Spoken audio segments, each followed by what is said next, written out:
L'invité de la rédaction reçoit Jules Mamère Unguessan, administrateur général de Senior Africa. Avec lui, nous allons parler des actions que mène cette institution pour la valorisation de l'expertise du retraité. Bienvenue Jules Mamère Unguessan sur notre plateau. Merci beaucoup. D'entrée de jeu, on aimerait bien savoir de manière précise qui peut être appelé senior. La définition du terme senior dépend du secteur d'activité dans lequel on se trouve. Les équipes de football, l'équipe senior, c'est l'équipe qui comprend les 20-30 ans. L'équipe junior, c'est l'équipe des 15-20 ans. Dans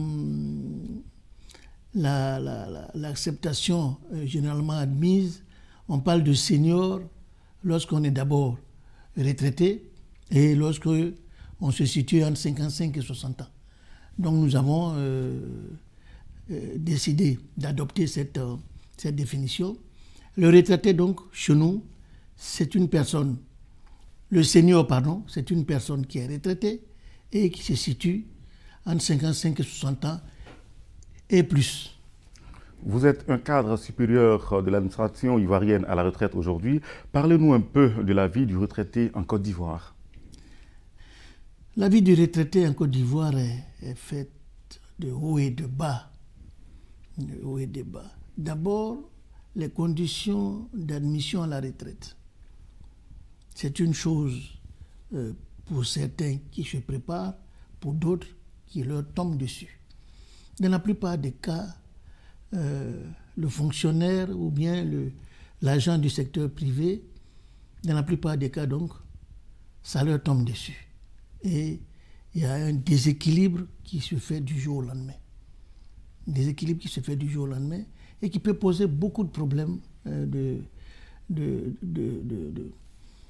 d'insertion sociale, d'occupation et même d'équilibre mental.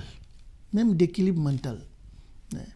Nous avons eu des retraités qui nous ont expliqué leur vie qui était incroyable, qui était terrible. Il y en a qui ont voulu se suicider parce que leur travail était leur principale et seule occupation. Et du jour au lendemain, ils se retrouvent désœuvrés. Ils n'ont rien à faire, ils tournent en rond dans leur maison. Ils ne sont ni mariés, ils n'ont pas d'enfants. La seule chose dont ils s'occupaient, c'était de leur travail. Et du jour au lendemain, on leur enlève cette occupation et ces gens sont déboussolés, désœuvrés, j'aurais dit déséquilibrés. Donc il y a un problème chez nous, je pense que c'est partout pareil. La préparation de l'agent à son départ à la retraite. La préparation de l'agent. Il faut le préparer à aller à la retraite. Mais bon, nos administrations n'ont pas le temps et du jour au lendemain, on vous tend une lettre pour vous informer que vous allez à la retraite. Et ça pose des problèmes. Autre point important de notre échange, vous avez mis sur pied l'association Senior Africa. Est-ce que vous pouvez nous parler des principaux objectifs de la création d'une telle institution? Allez-y. L'objectif de Senior Africa est simple et découle de ce que je viens de dire. Senior Africa a pour objectif de valoriser l'expertise des cadres supérieurs et moyens de l'administration et du secteur privé, et retraités toujours. Valoriser l'expertise. Pendant votre temps d'activité professionnelle, vous accumulez de l'expérience, vous accumulez la compétence. Et du jour au lendemain, on vous demande de quitter votre emploi et d'aller à la retraite. Cette expertise que vous avez accumulée, elle ne sert plus à rien. Vous vous occupez peut-être de plantation, c'est une excellente chose de faire des plantations, mais ça ne peut pas vous occuper tout le temps. Et il est absolument important de transmettre cette compétence accumulée, cette expérience accumulée. Et Senior Africa est le creuset de cette vision que nous avons eue. Donc vous trouvez encore de l'emploi aux retraités, c'est ça? Nous trouvons de l'emploi intermittent. Nous trouvons de l'emploi intermittent aux retraités. Nous trouvons une activité qui les valorise. Parce que quand on parle à la retraite, c'est comme si le monde s'écroulait. Et là, nous leur permettons de de s'occuper, de se sentir utile à la collectivité et de jouir paisiblement de sa retraite. La retraite n'est pas une mort sociale. Ce n'est pas une mort sociale, c'est un changement de vie. C'est un changement de vie, ce n'est pas une mort sociale. Il faut que ce soit pris comme ça. Oui, mais Jules Mamère Nguessan, est-ce que vous ne faites pas là une concurrence déloyale à l'État de Côte d'Ivoire qui fait plutôt la promotion de l'emploi des jeunes? Ce n'est pas une concurrence? Nous ne sommes pas sur le même secteur d'activité. Le jeune demandeur d'emploi est sans expérience, est sans compétence réelle. Bien sûr, il a un diplôme, mais le diplôme n'est pas la compétence, pas du tout. Le diplôme vous situe à un niveau. On sait que vous avez des outils pour exercer un métier, mais vous n'avez pas la compétence.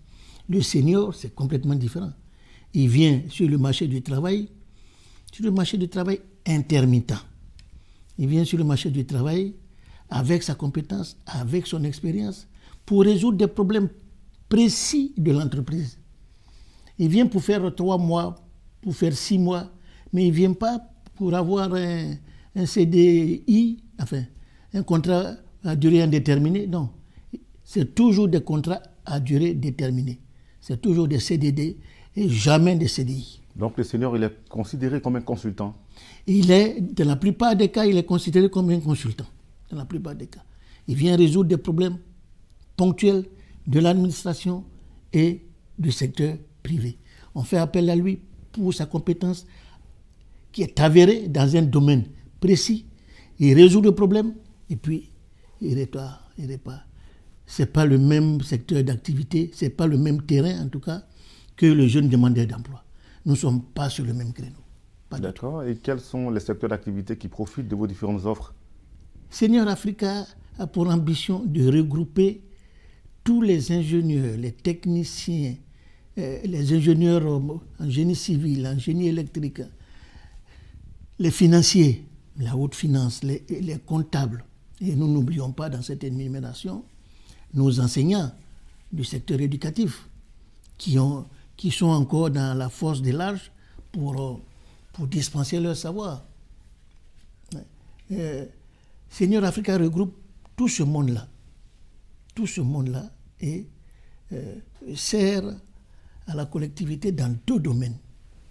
Dans le domaine de la formation, Senior Africa est un cabinet de formation. Nous mettons à la disposition des entreprises qui ont des besoins. Nous mettons à leur disposition des formateurs. Et nous avons aussi le deuxième volet, qui est le volet placement de façon intermittente toujours. C'est des contrats à durée déterminée toujours que